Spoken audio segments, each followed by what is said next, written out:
Hello and welcome to Spotlight at Bensenville. My name is Frank DeSimone, Village President and your host for this episode. Today we'll be discussing code enforcement with Evan Summers, Village Manager, Scott Viger, Director of Community and Economic Development, and Ron Herf, Village Inspector. Gentlemen, welcome to the show. Thanks, man. Thank you. So gentlemen, the million-dollar question is, why does code enforcement exist? Well, the municipal code says that the code enforcement folks administer and enforce building codes, fire codes, life safety codes, zoning ordinance, and perhaps most importantly, property maintenance codes. So that's the law of the land, so to speak. But in reality, we all share a vision of what we want our home and our neighborhoods to look like, and hopefully they're well maintained and neat as a pin. So the code enforcement personnel see that we all get to that vision. And I think that's the important point that a lot of people forget, is that people think oftentimes code enforcement's about getting people in trouble, getting your neighbor in trouble, you getting in trouble, when the reality of it is it's never about revenue generation. It's more about getting compliance and making people take care of their property, have a vested interest in the community. So that's why you have inspectors like Ron Herf who are out in the community working with people on a daily basis, talking to them, and before we ever get to the tickets and fines and adjudication, we have our inspectors out there knocking on our doors saying, hey, by the way, you may not know this, but this is not acceptable. So how does code enforcement work? So basically, it's I guess kind of a two-part thing. We could get a complaint from a citizen. We could get a complaint from maybe one of the inspectors driving by. The citizen will call in. He'll explain to the inspector what the issue is. We'll have a little conversation with them. We'll probably go out there, investigate it, and then kind of go from there. If a resident receives a correction notice, what happens next? Well, first of all, don't ignore it. We have so many of our residents, they just don't ignore it. They don't call, they don't do anything. And really the best thing is to give us a call. You know, we leave our business cards. We're more than happy to come out, explain the situation, and you know, there's always time. We'll give them 30 days, 45 days. There's always a time limit to fix the issue involved. And that's the important thing. Typically, if the issue's fixed, it ends there, and you Right, we just go away. back to normal operating procedure. It's when you ignore those problems and you don't fix the issue that then it starts ratcheting up in a level of severity. Correct. So if the resident is not able to make the correction listed on the notice by the due date, what happens? Normally, there's a reinspection process.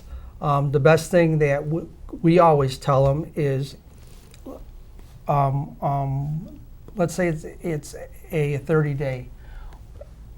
If you can't get it done in time, please call ahead of time, you know, to let us know. Right. Once that date passes, we'll go in, we'll do the reinspection. If more time is needed for a specific reason, maybe the contractor can't come out and do the repairs, or the permit process is taking a little bit longer, we will always give additional time.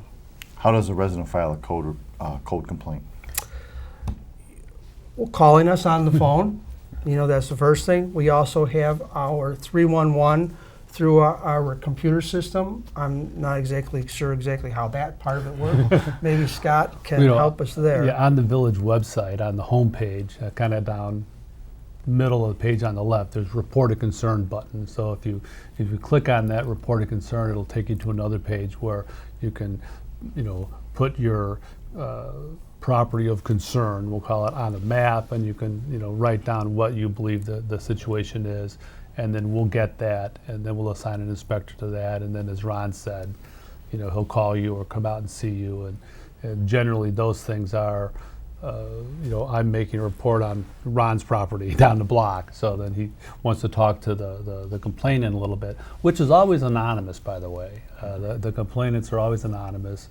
And then, of course, as Ron said, he'll go talk to the property owner in question. On that too, you know, I only have a couple full-time inspectors working for the village, so it's important that every resident, I kind of think of them as deputy code enforcement inspectors. So my couple of inspectors can't cover the whole town. It's important that neighbors report when there is an issue, because typically, and Ron can attest to this, we can fix problems early on in the process. If a problem lingers for a long time, it becomes infinitely more complicated and more difficult to correct. Yeah, please call us. I mean, that's why we're here. We work 8 to 5 every day. Well, every day except the weekends. But we are here for you. What are some of the most common code violations? Work without a permit. If you don't Wait know, a minute. I thought the rule was if you get it done over the weekend, it's okay if it's done by Monday morning. That's not true? No. well, I guess as long as it's done correctly, Oh, yes. man. No, you have to get, for not everything, but you have to get a permit. The best thing to do is, if you don't know if your project requires a permit, is to give us a call. We will be more than happy to run you through that process. There's a whole bunch of property maintenance issues, from sump pumps,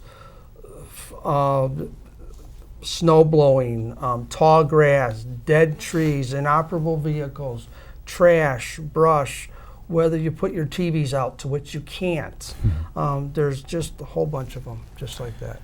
I get kind of stopped Right. daily, and it's, the complaints I get is cars on lawns. Mm-hmm. That's obviously that's a code violation. Absolutely, Cars blocking sidewalks. That's Yes. all another issue. that's correct. What about feeding animals? Can we feed wild animals in our town?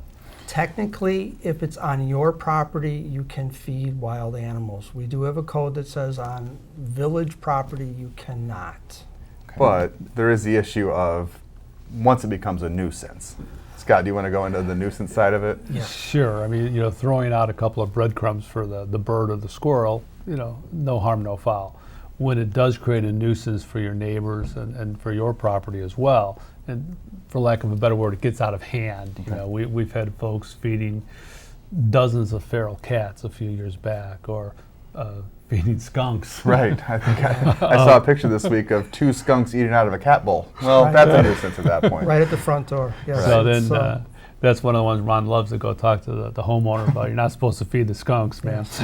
yeah, it's not a I mean, good you idea. can't pet them? I mean, they're eating out of a cat We're not going to bowl. recommend against that. We would highly recommend it, yes. Where can residents find out more information? The village website, you can call CED, if I can give out the phone number, 630-350-3413, and then we send out flyers through our water bills. Yeah. You guys have a few more minutes to hang out? Sure. All right, we got to Absolutely. take a commercial break real quick. So we'll be right back after this short commercial break with more Spotlight on Bensenville.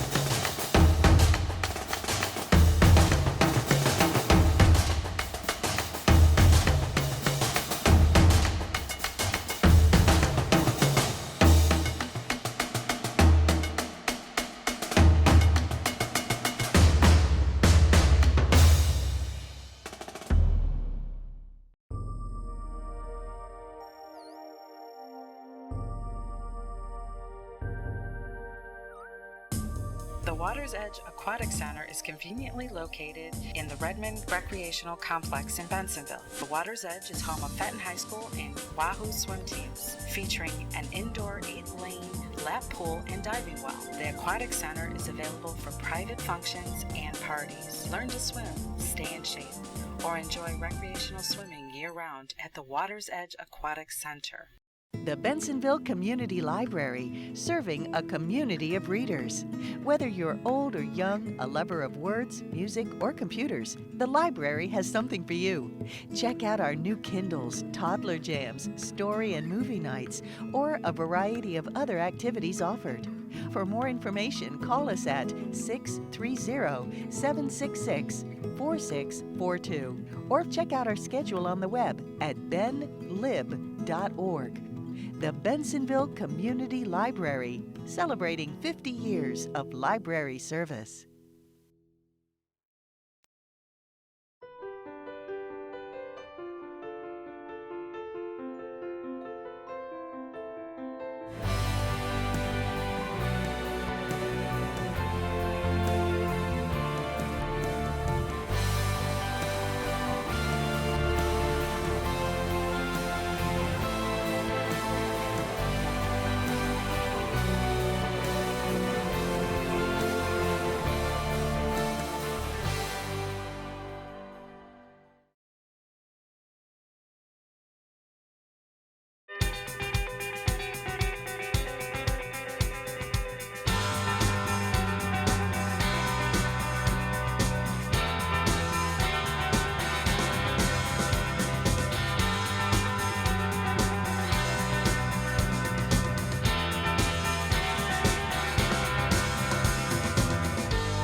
Staying connected is important, and at the Village of Bensenville, it has never been easier to keep up to date with what's happening around town.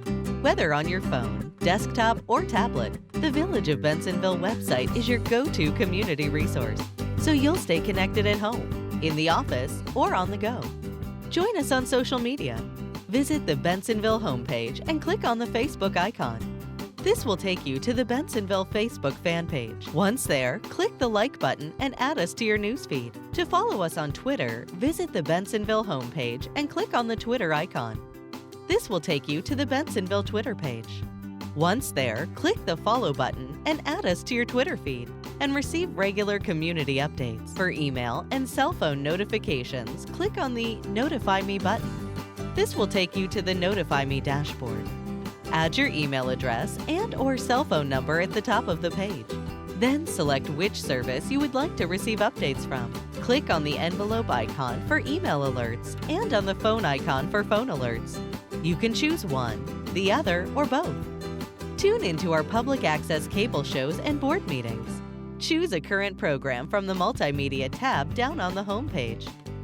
Bensenville Community Television is also web streamed 24 hours a day. To pay your Bensenville utility bill online, just click on the Online Payments button, then follow the instructions provided on our secure payment site.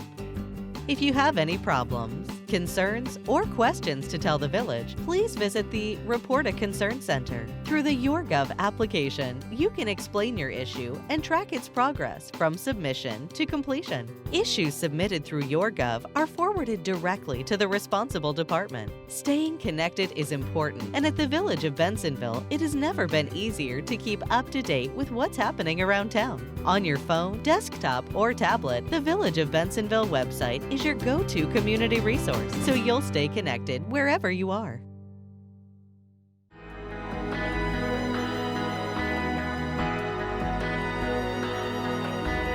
Hello, welcome back to Spotlight on Bensenville. My name is Frank DeSimone, Village President, and your host for this episode. Today we're discussing code enforcement with Evan Summers, our Village Manager, Scott Viger, Director of Community and Economic Development, as well as Ron Herf, Village Inspector. Welcome back to the show. So, getting back on this topic here, if a resident receives a citation for parking on unapproved surfaces, what does this mean and how long do they have to resolve this issue? Parking on unapproved surfaces is very simple. You're parking your car on your front lawn, your backyard, somewhere not a hard surface, which is considered pavement, concrete, or approved paving blocks. Ron, now if I want to maybe expand my driveway by pouring gravel and parking on that, is that allowed? Is absolutely not allowed. Okay. So Yes. the parking on unapproved surface is a fancy way to say park on pavement or park on concrete. Yes. Okay. That is correct. Let's say someone's driveway is very narrow. Mm-hmm. Are they allowed to park on their grass? No, no. Simply saying no. You know, we understand that some of the driveways are narrow. There are means to make it wider. You can come into Village Hall, again, ask. There's a variance process where you may be able to go through to make your driveway wider. Right, and there's a lot of ways that will allow you to widen your driveway. We just need to be a part of that conversation. Correct. Going out and buying brick pavers or, again, gravel or something like that, or just in the middle of the night trying to pour concrete, that's not acceptable. So we need to make sure that everything is copacetic on the driveway entrance and lot setbacks. A lot of technical stuff that we're happy to take care of and do that analysis.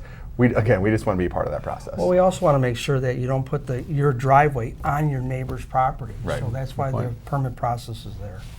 Is it okay to leave a car with a flat tire in the driveway? Actually, Village Code says you can leave it up to 7 days. After that, it's considered an abandoned vehicle, and we really need to get that repaired. It's like so many things, it's a matter of degree. You know, if you come out in the morning, run into work, and you have a flat, and you know, hitch a ride with your friend, okay, fine. If it's there for a week, as Ron said, all of a sudden it becomes a nuisance to the Right. neighbors. Can residents store recreational vehicles on their property? The current code says no, unless it's inside your garage. We are working to perhaps change the code to where, as long as it's on a hard surface, which is again the pavement, the concrete, or a paving block, and it's put in behind the front face of the house, it will be allowed. That's the plan. moving And that's a forward. good point too. The village code is a living document, and so right now with recreational vehicles not being allowed, we've heard from our residents that want to have a recreational vehicle. So we're Correct. working on ways internally to make it allowable, but not obtrusive. So this village code is designed by the residents, it's implemented by the residents, and we're just the enforcement side of it. So if something's not working for you, come talk to us, and we'll take a look at it. Yep. Are Absolutely. commercial vehicles allowed to be parked in residential properties? No, they are not. So what constitutes a commercial vehicle? So a vehicle that may have commercial name on it, a dump truck, a big panel truck. There's also things that the police look at as far as the license plate. There's a little letter on there for your weight limit. And I'm not sure exactly what those are, but those are some examples of Could I park commercial a vehicles. tow truck? And I know a lot of guys have, they work the night shifts on tow trucks and wait for a call. No, tow trucks unfortunately are commercial vehicles. How about box trucks? Box trucks, depending upon the weight, are also commercial vehicles. Okay, so typically we're looking at, you're allowed to park your passenger vehicle, something that you... Pickup go- trucks. Right, Right. Pickup trucks like that, right. yep. Okay, that What makes if a sense. pickup truck has Ron Herf plumbing on the side of it? If it's your personal vehicle that you use for everyday use, and then you do use it, that would be allowed. Okay, all right. That's helpful. Switching gears a little bit, Okay. can residents keep live chickens in their yard? They can, actually. You can keep up to 3 live chickens. I will remind you that no roosters are allowed. People just don't really like the noise. You with the chickens, as you said, there's 3. There is a village permit for that on a yearly basis. Yes. And part of that village permit is you have to provide your Illinois Department of Agriculture certificate license Certificate. that says you've Right. met their requirements. So I can't have pet chickens just running around. I have to have a license to have them. No, and we like them to be stored outside. They're specific for the chicken coops. That's a Yeah. good example, though, of, I think we added that about 5 years ago to the Few village years code, back. and that was in response to, we had residents who wanted to keep chickens. There's a movement to have urban chickens and get your fresh eggs every morning. So we adapted our code to allow that. We created a process that makes sense. It's not overly bearing. And we were able to be responsive to our residents. So that's something that's a real goal that we try to accomplish. Yeah. Good point. If the property next door to me appears to be abandoned, what should I do? Best thing to do is call the police, let them know. Call CED, or if you don't want to do that, you can make a report on the village website. That, as Evan mentioned earlier, that's the block that you live on, and Ron or the other inspectors, don't drive down that block every day. So we need your help. We all know, homes that become abandoned are, as they call them, attractive nuisances for some of the children in town. So we need to keep track of those. Yep. Again, how can residents find out more about avoiding code violations? Number one, and really, I can't stress this so much, you have to call us. Call the village. Call somebody. You can go to the village website, and then you can also see the flyers that we put out in the water bills, spring and fall. Gentlemen, thank you for all this information. I think it's going to help out in the long run. And we'll see you guys next episode. And we'll see you guys next week for more Spotlight on Bensenville. Thank you.